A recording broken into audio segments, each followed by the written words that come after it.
สบายดีเนาะตอนนี้เป็นเวลา5 โมงเช้าตี 5เนาะผมสิไปลุกหนึ่งเขา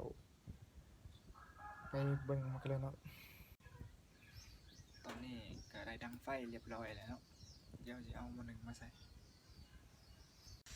เอากระเด็นหนึ่งไปเรียบร้อยเนาะเดี๋ยวถ่ายได้มันสุกแล้วจะมาซวยบัดนี้จะมาทรายไปหาเลาะเบิ่งบรรยากาศเป็ดไก่อยู่เฮือนแล้วก็นี่คือขอบเป็ดของอ่างเราไปทำสิเกลือไก่เกลือเป็ดจะหน่อย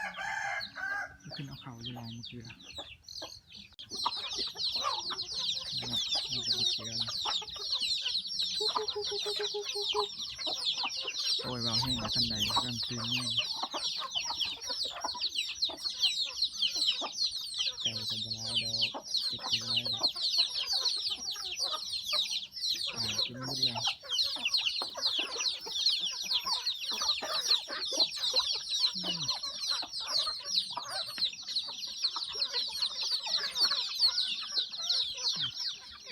ไว้มาเร็วจะทำยังไงเอา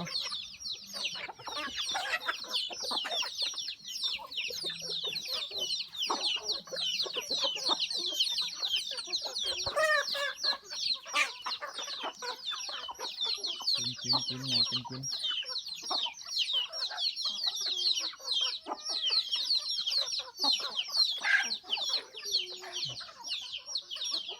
ี่คือให้นะครับไปตามไปนี่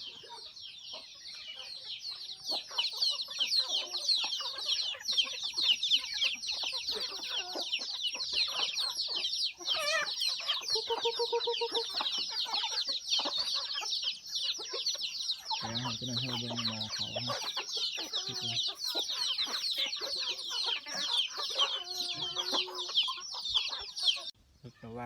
ระหว่างที่เขาถามว่าเขาก็เอาเพื่องให้งวดก่อนเนาะเอาเพื่องให้งวดก่อน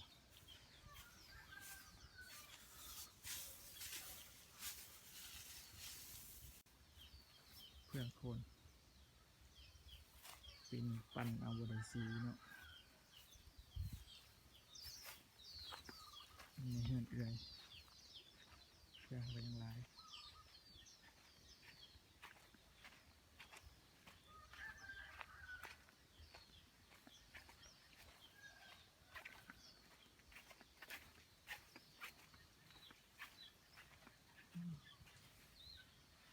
จะเล่นขึ้น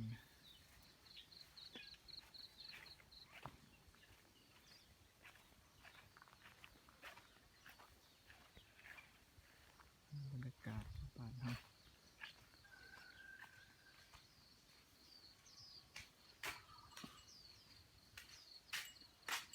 อย่างก่อนที่มีแบบโรงงานตีบอกเนาะโรงงานไข่นอนก่อนละ7 บาทชมทันทีเด้อใครสนใจติดต่อมาเด้อเขตบ้านคุ้มที่7เอานี่นะวางฟูเอาเพื่องให้มันนะตัวนี้จะมาจังกิน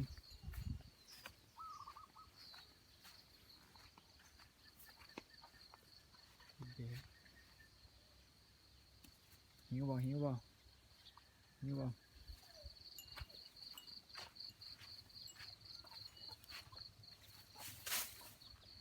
เพื่อนนะ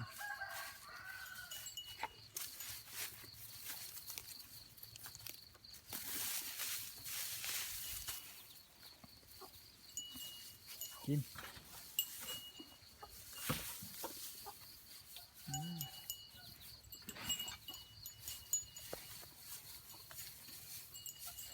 ขายได้ทีหลังเลยซื้อมาขายเนี่ย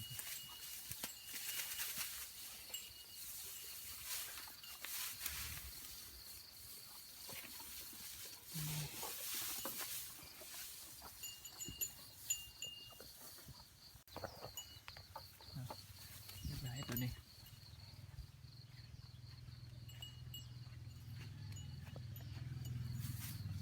หิวบ่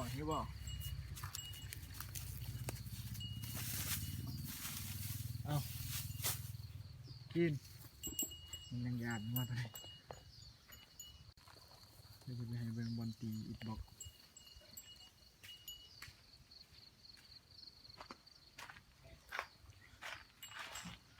นี่เครื่องตีอิฐบล็อกของเขาเนาะไม่เฮี้ยนเลยออกเวลา2ก่อนเวลา2ก่อนวันละ7 บาทส่งถึงที่เหตุบ้านประกาศไปข่าวโอเคน้องโก้คือเด็ก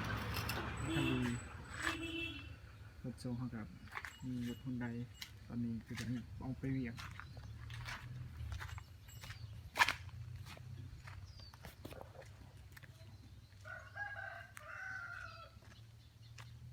คิดครับ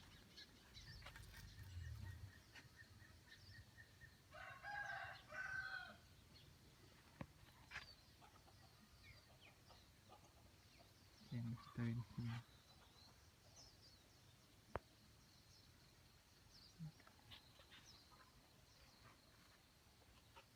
ัวละ7 บาทบรรยากาศยามเช้าเราดังไปเสียงบ่ออก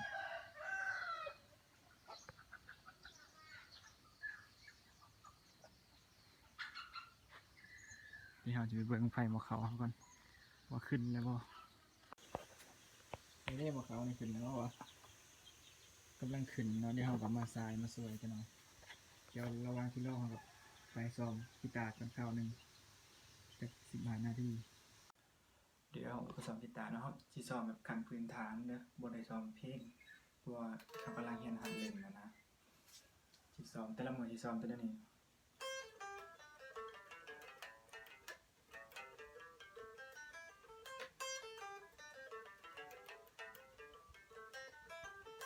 เดี๋ยวนี้ลบไปลบมาจากชั่วโมงหนึ่งแต่ละมือพอที่ซ้อมเนี่ยชั่วโมงหนึ่งยังกี่ไรก็ให้ได้ชั่วโมงหนึ่งแล้วก็30 นาทีแต่ละมือนะ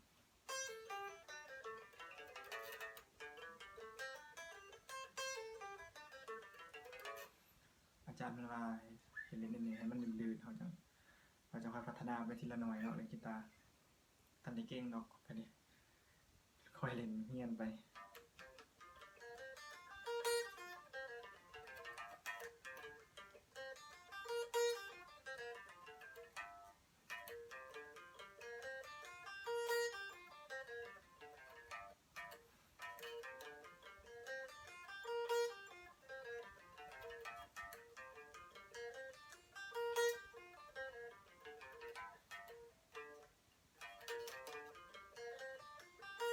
ถ้ามียังผิดพี่น้องไปงานกับตัวใดกับบ่ใดกับกลับมาแก้ไขอยู่บ้านเนาะ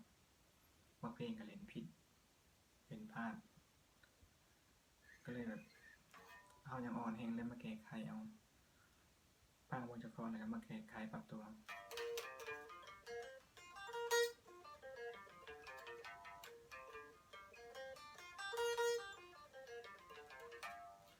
แล้วเบิ่งก็จะสอนใน YouTube ก็จะสิบอกได้วิธีเวลาเขา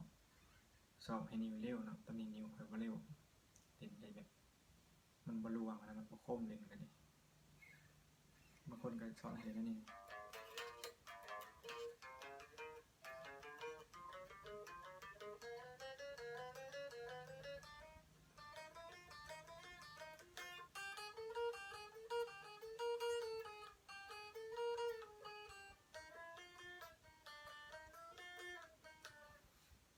ยังบ่ได้อยู่สำเร็จก็ยังเล่นบ่ได้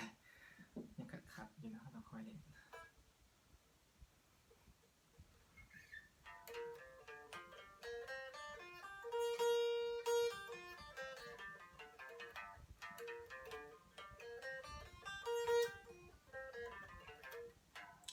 สำหรับผู้ใดที่เป็นกีตาร์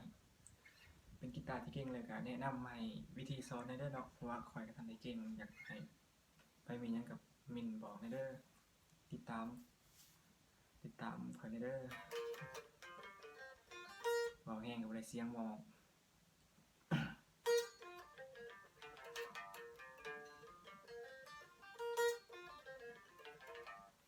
ที่ซ้อมไปไหนแล้วเพลงคอนได้ซ้อม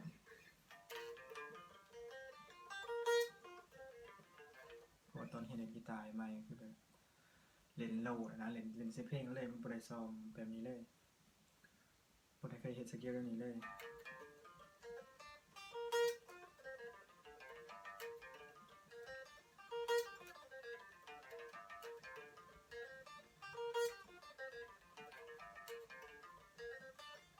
ผู้ใดเก่งก็มาสอนมันอย่างนี้นะ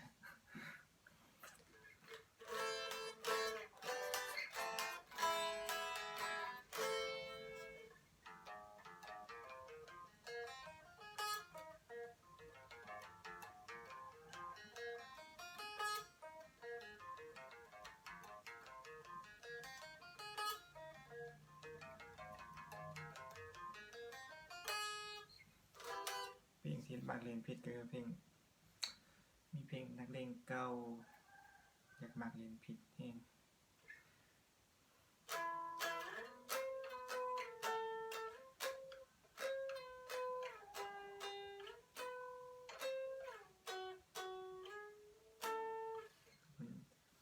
มันสไลด์เลยนี่มาเล่นยากเล็กน้อยกับสโลว์ก็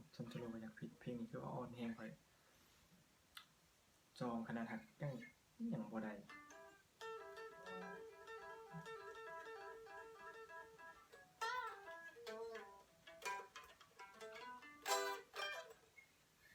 เพลงนี้อ่อนแฮงเลยครับนิ้วมันบ่ไหวแบบพอจะขึ้นเวทีแล้วมันมีความกดดันมันจะเป็นยังออกงานหลายงานแล้วยังกดดันมันอ่อนเวลาบ่อยากกดดันครับพยายามบ่อยากคิดหลายขึ้นเวทีแล้วมันคิดหลายยันแต่ผิดมันผิดซ้ำขึ้นเวทีแล้วเล่นตอนในงานยังกดดันคือเก่าค่อย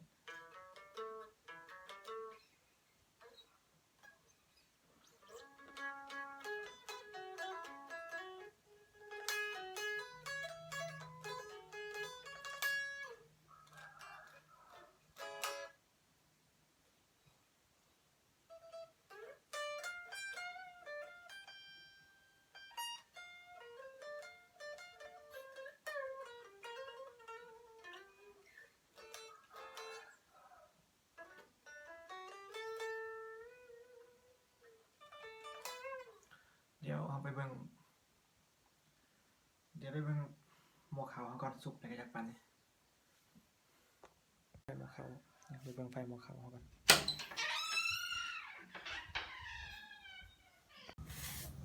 เอาข้าวเฮาก็สุกแล้วเดี๋ยวเฮาจะมาช่วยกัน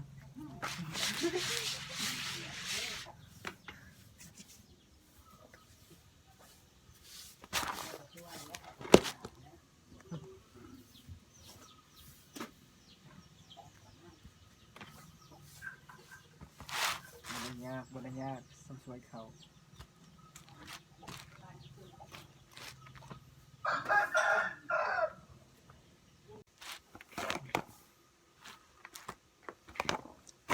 ใส่ติดหน่อยให้แม่ลงใส่บาตรเนาะ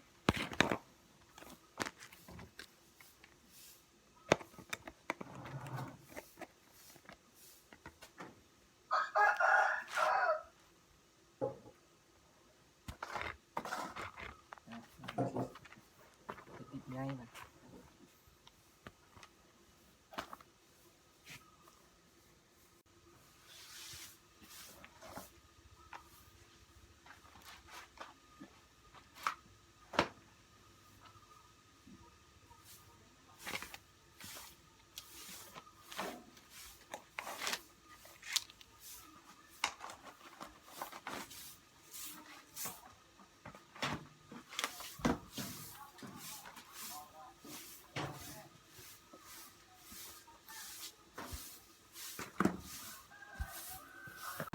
เรียบร้อย